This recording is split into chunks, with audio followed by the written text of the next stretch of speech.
एक दुकान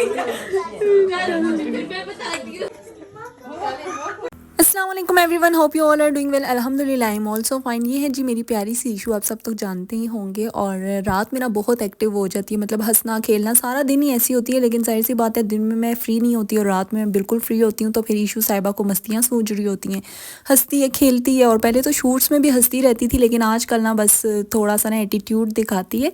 तो खैर फिर खेल खिला के थक जाती है तो सो जाती है। और सुबह उठते साथ ही जी हम लोगों ने बनाया नाश्ता वाश्ता करेंगे, अपने घर के काम करेंगे। शूट भी करना था, आज मुझे जाना था अकीके पे।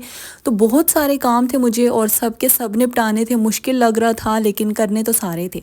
अच्छा आप लोग मुझे बताइएगा सप्लीमेंट्स कौन कौन लेता है। मैं तो लाजमी लेती हूँ, मतलब 3-4 मंथ लेती हूँ, फिर एक आध महीना बीच में छोड़ देती हूँ, फिर लेती हूँ। कैल्शियम और विटामिन सी मैं नहीं ले सकती, मेरा दिल ख़राब होता है, मुझे बहुत वॉमिटिंग आना स्टार्ट हो जाती है, अजीब सा कुछ होता है। लेकिन फिर भी इस दफ़ा मैं ज़बरदस्ती ले रही हूँ। मतलब ये मैं पी लेती हूँ, उसके बाद फ़ौरन से कुछ खा लेती हूँ ताकि मेरे मुँह में इसका जायका रहे ही ना। और ये इशू के विटामिन डी के ड्रॉप्स हैं, जैसे कि आप सबको पता है इस दफ़ा सर्दियाँ आने से पहले ही ख़त्म होगी। और जो धूप निकली थी स्टार्टिंग में तो हवाएं इतनी थी कि बच्चे को बिठाते हुए बंदा डरता था कि ठंड लग जाएगी। और अब तो बैठो तो ऐसे लगता है गर्मी में बैठे हैं, कुछ समझ नहीं आ रही मौसम की। और ये भी मैं इशू को देती हूँ विडालिन, और ये भी इसमें भी काफ़ी सारे हैं विटामिन वगैरह। तो बच्चों के लिए अच्छे होते हैं, कम से कम मतलब भूख वगैरह लगती है, अच्छे से बच्चा खा पी लेता है, एक्टिव रहता है। और ये मेरे सप्लीमेंट्स हैं, मतलब कि मैं लेती हूँ विटामिन सी और सॉरी कैल्शियम और सरबैक्स जी ले रही हूँ आजकल। और ईशमल विडालिन और विटामिन डी ले रही है। तो वैसे ही तो मैं जो सप्लीमेंट्स लेती हूँ मैं अहमद को भी साथ साथ देती हूँ। लाजमी नहीं है कि सिर्फ ख़वातीन ने ही खानी पीनी है, मर्दों को भी दे सकते हैं। तो एक्टिव हों, घर के काम शाम हम भी करते हैं, वो भी बाहर काम वगैरह करते रहते हैं, तो अच्छा होता है सप्लीमेंट्स का यूज़ करना। तो खैर अहमद तो नहीं लेते थे, मैं ज़बरदस्ती देती हूँ मैं कहती हूँ ये देखे मैं खा रही हूँ, मुझे कुछ हुआ तो आपको भी होगा, अल्लाह ना करे। लेकिन मतलब मुझे कुछ ना हुआ तो फिर किस चीज़ की फ़िक्र है। तो हंसते हैं, नहीं ये बात नहीं है, लेनी नहीं चाहिए ये वो। मैंने कहा आजकल तो वो खुराकें हैं ही नहीं ना कि बंदा कहे कि हम एक्टिव रहेंगे, ये होगा वो होगा, तो कोई बात नहीं खाया करें, तो वो फिर ले लेते हैं।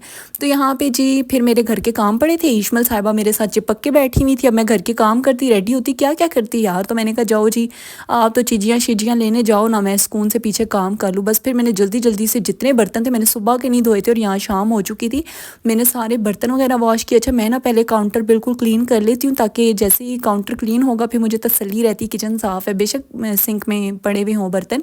तो फिर स्पीड लगा देती हूँ, थोड़ा सा पानी गर्म कर लेती हूँ, और कभी गीज़र ऑन हो तो फ़ौरन गर्म आ रहा होता है, बस जल्दी जल्दी से बंदा जो है वॉश कर लेता है बर्तन वगैरह।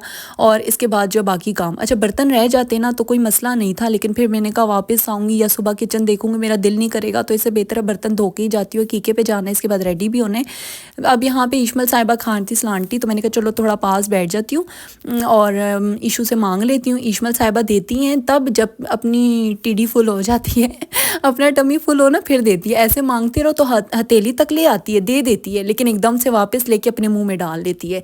तो फिर मैं तंग करती हूँ, मैं ज़बरदस्ती लेती हूँ कि भाई मेरे पैकेट्स में तो बड़े मज़े से आके ना ऐसे लेती जैसे सहेलियाँ नहीं एक दूसरे के पैकेट्स में हाथ मार के खा लेती हैं, तो वो हिसाब है। और जब मैं मांगूँ तो फिर बड़ी मुश्किल से देती है, और कभी देती है तो फिर ज़बरदस्ती खिलाती है।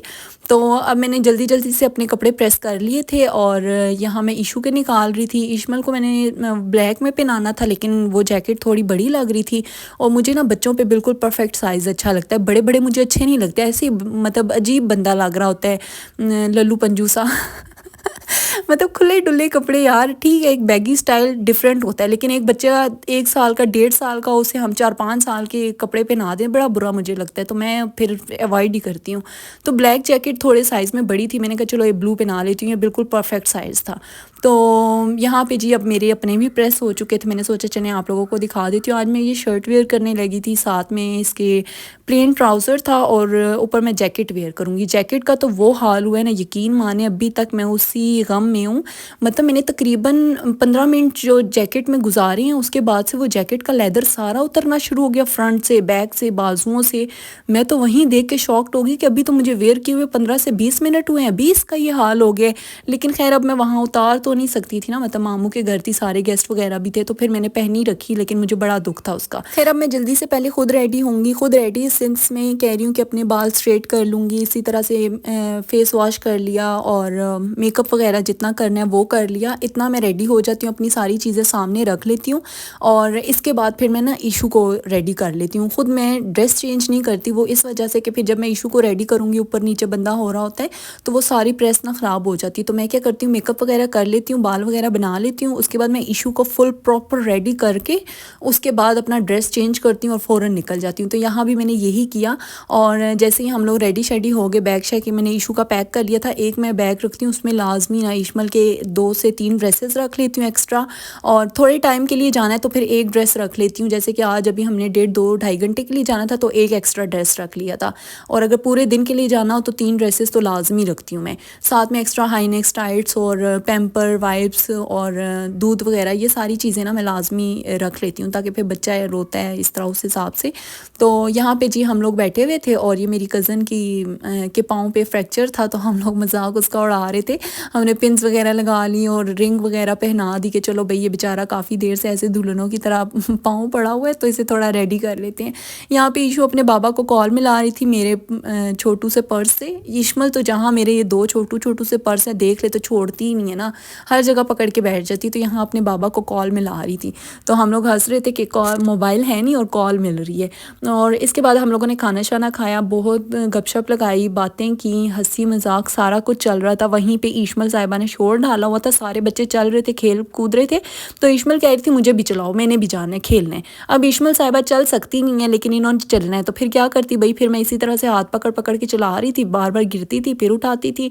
और इसके बाद चाय शाय पी रहे थे, तो इश्मल मेरी गोद में बैठी हुई। अब मुझे डर था कि कहीं हाथ ना मार दे, बच्चों का नहीं पता चलता, एकदम से अटैक करते हैं। मतलब ये जो छोटे बच्चे हैं ना, ये तो मखलूक ही ऐसी है, पता ही नहीं चलता कि बंदा कुछ खा पी रहा होता है, एकदम से अटैक होता है और बंदा परेशान हो जाता है कि हुआ कि अपना हाथ पाँव भी जला देते हैं और अम्मा का भी बुरा हाल हो जाता है। तो यहाँ मैं चाह रही थी कोई ईशू को पकड़ ले, ईशू को सब बुला रहे थे, इश्मल साहिबा किसी के पास जा ही नहीं रही थी। मेरे मामू आए हैं, इन्होंने कहा दो मुझे, लेकिन इश्मल कहे नहीं भाई मैंने इनके पास भी नहीं जाना, दूसरे मामू ने पकड़ा उनके पास भी नहीं जाना, मतलब किसी के पास नहीं जाना, सिर्फ मेरे ही पास रहना है। तो फिर जब मैं बेड पे ऊपर बैठ गई चढ़ के कि अब तो मैंने उतरना ही नहीं है, फिर बानो आपी के पास चली गई, वरना इश्मल ने कहा मैंने तो जाना ही नहीं है ना किसी के पास।